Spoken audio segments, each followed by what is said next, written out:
Eru de gia na get se no sa uno ma. Nu da wo mo me se o we na wi yan we.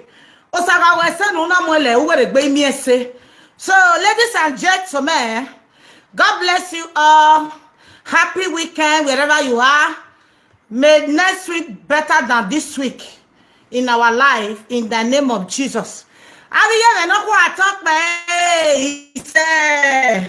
Abiye no kwa talk be ise. Miami no talk be ise. Kemi ni mariri so bomu wa talk be ise. Emi ya no ri ma talk be ise. Emi no di mabori o asima ya bo ise. Usagila li malak bono de ise. Emi amegila li malak bono de ise. Ologo megila li malak bono de ise. Ebe bigila li malak bono de ise. E ose dagila li malak bono de ise. Oria wa egila li malak bono de ise. God bless you, my people.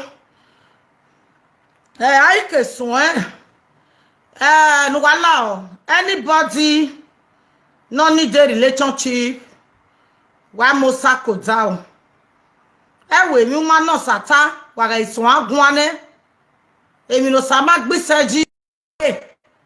Umana ka no sa mi ko dejo wa regret e o. So if you have me, waya wa bokian. Ethiopia Ethiopia. A program in Mado Mukbona. A program in Aya Dole Hojino. A program in Aya Miogo. No. Mabere a YouTube na. A YouTube me law. A Weibo me law. A Facebook me law. A Ugawa mi no magba a YouTube. Iya me message gwe. Awu ya ma ya dey against he. So there was a time na ya dey against me ni wu the YouTube. And then Weibo number 2, wa we awe mi no magba aso ahuma we le we wa desoe babana ari letter we go ene ona e Nigeria. And then ni mabe una emi ni awunu gwa be na ni ana mo pe amunu ngwa moko nugwa amadi against e wo tona na bi eme and amabe di against e bi si e mo so e ga mo pe a noko oro wugwe nebo ti e internet uga se Uya give ya leke no ha go where. O ni rogo do ya fu we. We ni mebe ya wogo me na kina. O ma no ya gbon eme. Mi no hie ogo boy. U go to ti wa ya je. Emi ni u to wa gba. O ma no gba umu mi ari court. Emi ni u ari ari e wo wa. Adabe ya mu e. E wo ma gboto. Run da we. E ma pa we. Ibi jo ba we. Ibi gbo we. Ibi kalaba we. If you somewhere, everywhere, why can't we because a man why up with live video? Ever born on live video, Wamae, not yet beyond lay, ni mo piano quo, ni mo conopia. Maybe I wouldn't wear out where he may have doya, he walk me, email at Dori Jobo, Dori and the morning, do I send the morning, amen, doba. So let's go there, my people. Even on here, even on my walk, but so. Emi no mwewo gboto do wa ni buma e ni make wa no bu understand imoko no ba mo ma gboto osisi na ya gbele ma wa ori abo wa ezeku na bu ori abo wa oge na time na ma ya ge wo nta ori abo wa otere umu ori abo wa igbin na ezo olige ya ko se ezo biomesi oni emi no ri abo wa igbe agi anagbe ori awa mabage ni na moko ni ya na mo pia ni ya na eri anya ropa wa adamere ta o government mebe ta debebo dia debo wa no ere law emi ni ya hate bebo e courtis on the neri ma talk pe o taba be do when not stop a courtis okay aya amu dia ka we dede no kekide eni ori awa de amu bi okakere no me se no opia amu ga te we bono to agbegbe agia ori abowa ni mewa una toto le woji imagi yo ne teme hi esigo moja imagi yo ni pia ni yodo nyi biere ho ruja we opia ne mo kwo wa evevo vie o si anu saloba na genere we jore we mi ogo ami ere we boma iye soro na vie ba ogo no ma mo sun e na wu so do na the way emi ni uguma lake ufi owefua because okeke mete tafiaje mi nuwau da doge me problem oge gwa bi awo gugwa ni be wogo me wa so gwe kemi ame mi okpa ni he ba eso ki won momo eso ki kia eso ki tonofua eso ki gbolo ko ma na gbon eso ki gbolo ke di oma enopa wa be se chede nopa be me gbo e so ori me na me ya ri abo wa iya mo ko egi abo me do wa mana na no wa we boje or I dare against the law and not hide my face. Adobome we marry any many police. E face me na or me ID card me. Yes. Ebo or me ID card. Wa yara na. Uno yara supermarket. Just now I beg a face you any. Awa we just on our ID card okay. Emi ni woman agba let them arrest me. Where we are the time where ijore mu ye dogboto ijore nya do alaja we live video shame on una who come on lagbe social media made for joke it made for business if I was social media ba ta when ma agogo wa have any problem utaladia wa have anything utaladia iya magwale ezo iya magwale we emi ni me una me prefer ese we iya amu Nori na rivie jo rudu arobio no se no bije me idu arobio no se no biera me idu arobio abe ma no keke no wujo bo me idu arobia me do gba ni be program me so wani bu wa learn anybody na me no here na me no we live video come and learn from me if not so wa zego ni same una zege mi ni takere agbon ma do my anyway because uje mama no me chedi na me no here we everybody if you go to honor me na re yobo iya khion ovi gbo ni bi ati Angela emi na re yobo o khion be Facebook emi na re yobo o khion odori unu bae odori prayer bae eso khion wivon eso khion emi na agbaleto eso khion pata bra eso khion po me khion ni ori me o mana mi ojo o do won me ma wa ave problem mu la diama so you me ni abide a program in there. Why relaxing? No, we make an ammo. Why are we business or who? Atotara, the no can of your carrier, nor you respecting now. Who will know your hacker move? Why not one man will your hacker, George and why me saying? I'll see Mamma Mamma, what be a while already or your baby. Every man will know why it's the best. Okay? So why are they? Why invite to dinner today? Avije no kwa no mami oto wa ge ko nu wa iladia wa ga de ugesu wa gbe o avije me wa ga de ugesu wa gbe ikoya ni mami oto o wa ga de ugesu wa gbe o wa ga de ugesu wa gbe ipe ya ni mami oko o wa ga de ugesu wa gbe o ami pe aya wa de okay wa mama gbo wa gboto una pass through pay mi da we borion e ga ne ja na we keep na adon mo la social media made for that a social media made for quarrel also ma ya ni gbe so be live video ni gbe okorin ya yaropa social media made for iga mo ne gbe me la it's none of your business o ma be me ne gba e la it's none of your business o ma se do arobiye me o ma so be do arobiye we ne gba o mo la dia o ma camera pa no wo pe awo yen so ma mo la the live video is none of your business no ya o me ti o ma bo wa ona mo la the live video is none of your business no ya o okay ona mo la the live video is none of your business no ma me mezi ne pe mari ade ona mo la the live video is none of your business so far mama mo we me gboto okay. So it's not against the law. Uga ewe umalake umumi ari court. Agu we mamu me ye court we do we omo ewu gwa gboto shame on una. Eku omu wa wo eku omu wa bafa. E mama yanu wa mama o degbu wa. No when iwie re ma wo da wunye iwi wa be ma. If you want one me a uhi yeke. Ebe when about it, era me jeme no rai mo be kin mo no wa bi oko. No when he kin mo ko. Era me no rai mi no to no gbera ojo ye so be kin mo no wa bi oko. Iya he abe nyodu ku ije me di sie gi yeke. Ah he abe la go ta era me di sie gi yeke. Okay? Now that for my host say, other for women always say, more like to have a live video. Other for women of you, more like to have a live video. Ovi Joanna be wego zie, more like to have a live video. Next, but one like to mama get away latia. Not against the law. Okay, against the law. Now block YouTube banana. Okay, against the law. It's none of anybody business. It's your life. Now why again? Yami, ya fi say yao. Everybody having your problem. Your problem cannot be my problem. E ma so roga gboma wa e ta ke yawo. Be e ma so roga fiyan ma e mi ogogo. So e ka gbe nu gbe me ko gbodin. Eri o ma ni ke be me gbodin. O. Everybody having your mind. E ma di me wa soft. O jari o me mu la jan be live video. E dada gbe yan ya ta we jore wa ta le negbe. I ma ta we mi e do tama. I must to ta le negbe mi.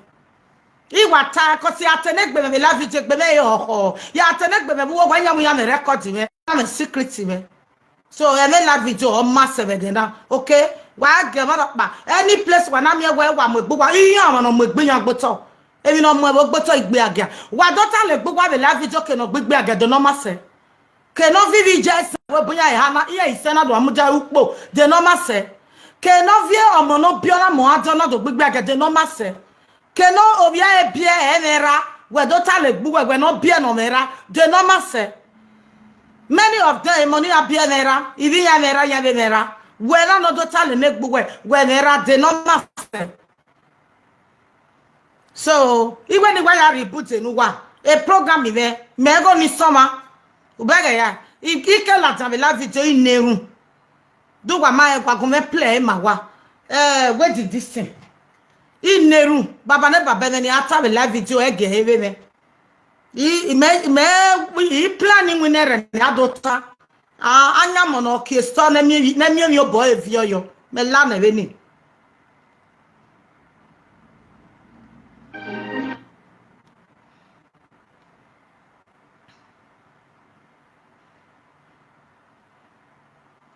Deu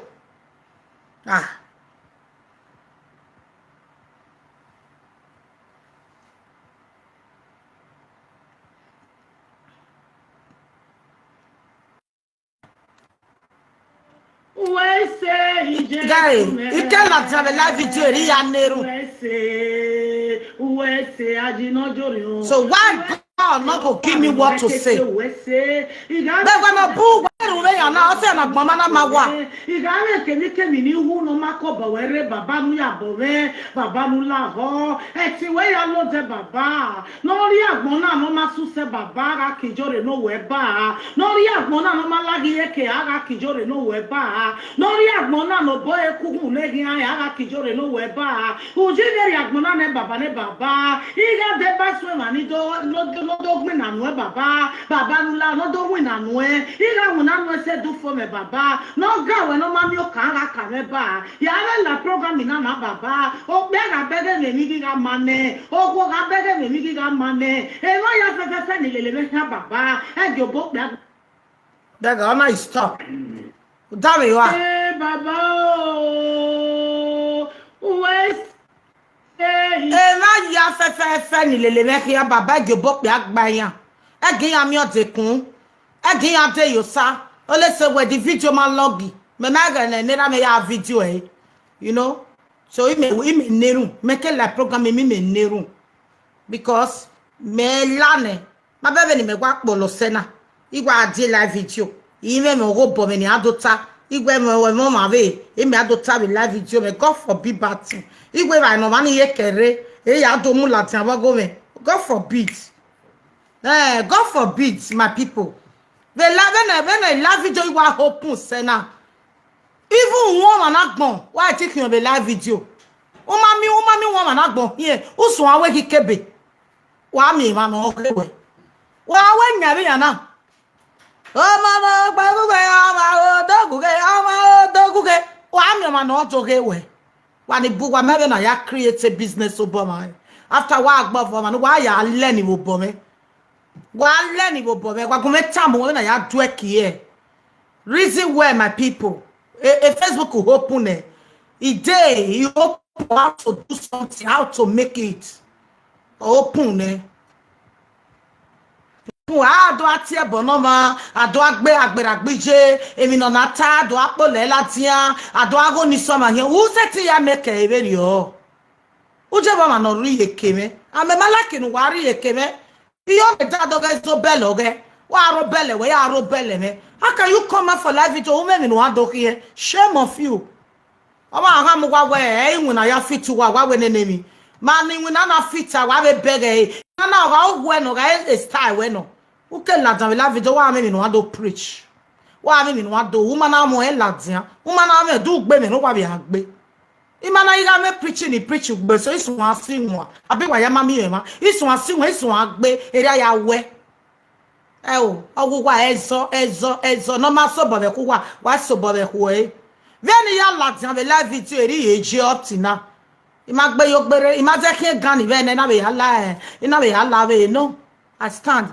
imuno pia ne ba imuno ko ne ba na kewe okpa na ni kewe eso we marriage na buwe eso ya bia na buwe eso ye ro up to today okay so gwa do ale ni bobo me why jealousy me irun to gwa ni mo se no salo ba wo mele gwa do ale ni bobo me abege wa igweso na wa ga need to go wa imye wa so kian na me go wen me go gwa na gwa na when you go why na ma ya me go o ma no me go e make noise o ma na cat o ge ruwa no me billions of billions e make noise o ma no ma mi go there no ma yo bomb we go there all make noise. So my people, today I'm going to do giveaway any woman. So abi ye no kwa wakaladia young lady wakaladia mama tell me ma be mi na wa be tabe na abi ya no be owa ne Facebook market Kenya be do mo. It's not compulsory you must do Facebook. Facebook made for people that have wisdom. Facebook made for people that mind their business. Facebook made for people that have their confidence. You know what I mean? Confidence. You don't have a confidence, you want to do Facebook. Licky people nyash. Be Teddy, I want to join this one. May you take get view. Shame of you. Instead of you to left from me. School, I am a confident. School, wisdom. Left from me and let me teach you how to mind your business, how to sell your business, how to get things where they do. Okay? Lot of you don't have confidence. You always make noise. That is what you people know. Making noise in you, oh, I am motor, but you people don't know. When I am moko no ma, oh, I am moko, but I like babu babe way. I don't need lads and zubu. Ni ma na make na ya way me here. But I'm confident. You just come out, message to each other. You don't have confidence. Go and do a normal job of fit to work. Can't you see other people the way they are making it? Even they have a little baby, they will just bring it. Oh my God, pan or America, Kenya Keko. They have their things they are doing. Oh, why one video? Why are they confident? I don't know why you people come out. Mumu people. Why are they here? Why am I dog butter? Very major name Yogo no tornado. Yogo no who. Arrange your way, man. I'm confident in that. You don't have confidence. Go and do your cleaning job and stay away from Facebook matter. Facebook made for people that have confidence, that have what they want to say. You don't have anything to say. I confident to what you but why in your teta? Why me? Message to this. Emuju. Ba mi so oye nu robo mi sadi. Ba me nu agbonu wata. Awa la peju wa ezo no ma so bobe ku wa so bobe ku wa disgrace egbu wa nu da we aro wi juwe no mu we ye ko be namos. Shame on you. Iju wa no bo opu wa yen gbere. Shame on you. I can need you want to bachawo. Oh, yeah, I am a guy who po. Nana, me we ba eti o what again? What shawo you what dog be? Shame on you. You way you was say. Abe mama le gbe fi pe gijian. Aba pa bo ba be we aba zuo. Abe mani me continent ori ani ladian. Abe mani winere agbe. Ije wa the poison eh. Any of we want to die. And I want to die. Don't ever big again. I can not big bag. I must have 20 no eh. Now it's over. What are you pointing or what's so wawe? Matapia piano no more or more dano. I'm not done. I'm not done. Do you want dog and get you a dog bashawo? Akbabo boy way.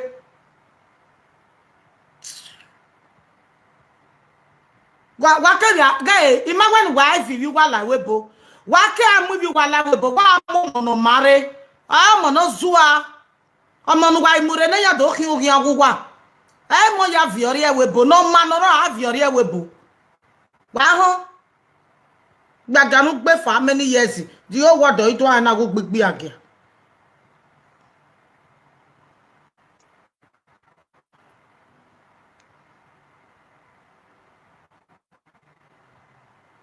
Winere gbelu wa gbon awa mu ki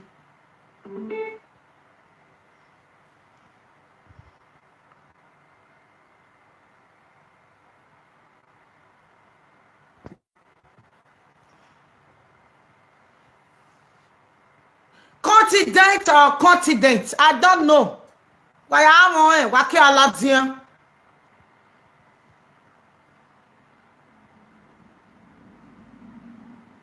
I zuo. Why be ati o ma any trait? Ameri egbe very o san gije mente. Ije me ma gbegbe age. A wa pa je sun agbegbe age. Ije ma bu no ma gbegbe age na ma o. Yan gunu yan. Owo wa di o wodi. Ije wa poison e. O ya dukun ni no gbofe. Uri ejo e ba e mu ne no ri o mo dano poison e. Mo ta gbewa. Abe wo gbe wa o fi an glove ojobo poison e omo tan omo no yo san kije omo dan omo no ma dani je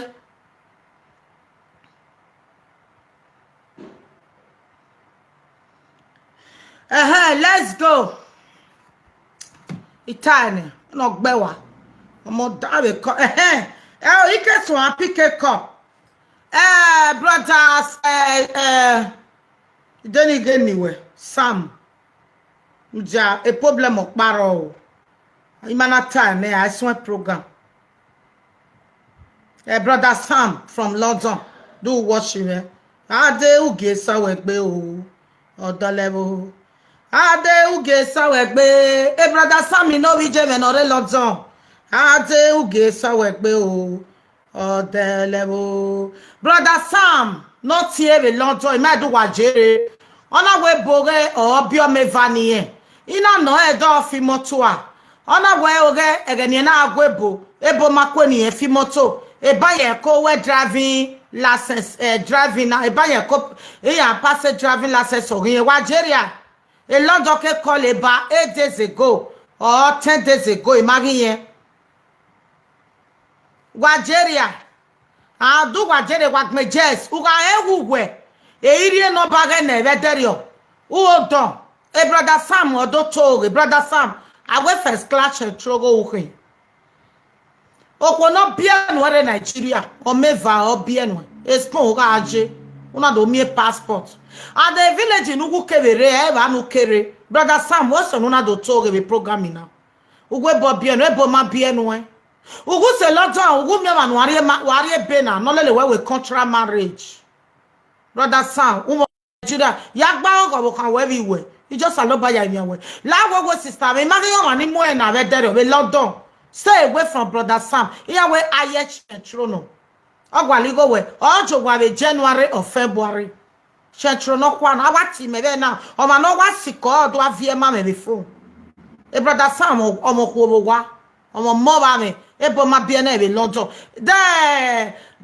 do we no mama imagi yo ma ni muena ima ma ni muena o ma no eri yen me brother Sam na we no tie me la wo brother Sam no la jame dokpa ona we bo bie ni ye o meva e bo ma bie ne o bo han Nigeria e voix sore o bo han ri mi e fon ve video ve live video friends of God of video de mo ye page oge brother Sam when I wa die mo na do toge we ma ga toge be programming na u ga re do toge almost to vegbo u ga ita be da wo bie mi na